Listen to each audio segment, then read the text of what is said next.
విశాఖ తీరానికి LPG gas నౌక చేరుకుంది. ఎల్పీజీతో యూఏఈ నుంచి విశాఖ పోర్టుకు చేరుకుంది బిర్చ్ నౌక. ఇప్పటికే ఎంటీ పెట్రాయిడ్ చమురు నౌక విశాఖ తీరానికి చేరుకుంది. భారీగా ఎల్పీజీ చమురు నిల్వలు రావడంతో అధికార యంత్రాంగం ఊపిరి పీల్చుకుంది. కొంతవరకు గ్యాస్ చమురు కష్టాలు తీరనున్నాయి. ఇదే అంశానికి సంబంధించి పూర్తి డీటెయిల్స్ అందించడానికి వైజాగ్ నుంచి మా ప్రతినిధి అనిల్ లైవ్ లో జాయిన్ అవుతున్నారు. అనిల్,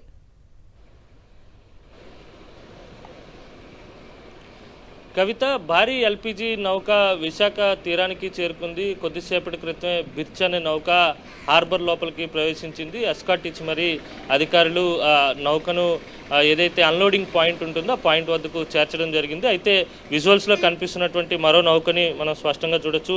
ఈ నౌక పేరు పెట్రాయిడ్. ఇది చమురు నిల్వలతో యూఏఈ నుంచి రెండు నౌకలు కూడా మార్చి 20వ తేదీన బయలుదేరి రావడం జరిగింది. అయితే పశ్చిమ తీరంలో ఉన్నటువంటి ముంద్రా కావచ్చు, లేకపోతే వడినార్ వంటి ఆ ప్రాంతాల్లో కొంత చమురు ఏదైతే నిల్వలు ఉంటాయో వాటిని అన్లోడ్ చేసిన తర్వాత మిగిలిన నిల్వలతో ఇక్కడికి రావడం జరిగింది.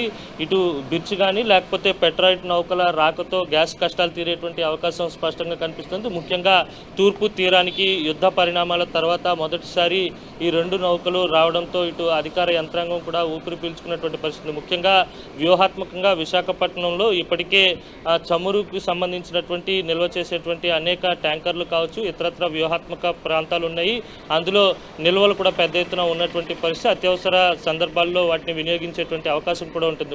అలాగే ఏదైతే ఈ చమురు కావచ్చు లేకపోతే ఎల్పీజీ గ్యాస్ సప్లై చేసేటువంటి సప్లై చైన్ ఉంటుందో విశాఖ నుంచి వివిధ ప్రాంతాలకు ఇటు తెలంగాణతో పాటు ఒరిస్సా వరకు ఇక్కడి నుంచి సప్లై చేసేటువంటి అవకాశం ఉంటుంది. దాదాపుగా 82,303 టన్నుల కెపాసిటీతో ఏదైతే బిర్చ్ నౌక ఎల్పీజీ గ్యాస్ను మోసుకురావడం జరిగింది. ముఖ్యంగా యుద్ధ పరిణామాలు, హార్ముజ్ జలసంధిని దాటి బయటకు రావడం అత్యంత కీలకమైనటువంటి పరిణామంగా భావించాల్సి ఉంటుంది. తీరానికి దగ్గరైన తర్వాత విశాఖపట్నం హార్బర్కి సమీపానికి వచ్చిన తర్వాత నౌకలకు ఎస్కాట్ కూడా ఇచ్చి అధికారులు తీసుకొచ్చినటువంటి సందర్భం కనిపిస్తుంది. అలాగే విజువల్స్లో చూస్తున్నటువంటి పెట్రాయిడ్ నౌక కూడా క్రూడ్ ఆయిల్తో రావడం జరిగింది. ఆ హార్బర్ మౌత్ ఏదైతే ఉంటుందో ఆ మౌత్ వద్ద లంగర్ వేసింది. మరి కాసేపట్లో దానికి కూడా అన్లోడింగ్ ప్రారంభం కాబోతుంది. అయితే ఈ రెండు నౌకల రాకతో పూర్తిగా గ్యాస్ కష్టాలు కాస్త గట్టెక్కేటువంటి పరిస్థితులు కనిపిస్తున్నాయి. మార్కెట్ వర్గాలు అంచనా వేస్తున్నాయి. మరికొన్ని నౌకలు కూడా వచ్చేటువంటి సూచనలు కూడా స్పష్టంగా కనిపిస్తున్నాయి. ఏదేమైనప్పటికీ కూడా ఎల్పీజీ కొరత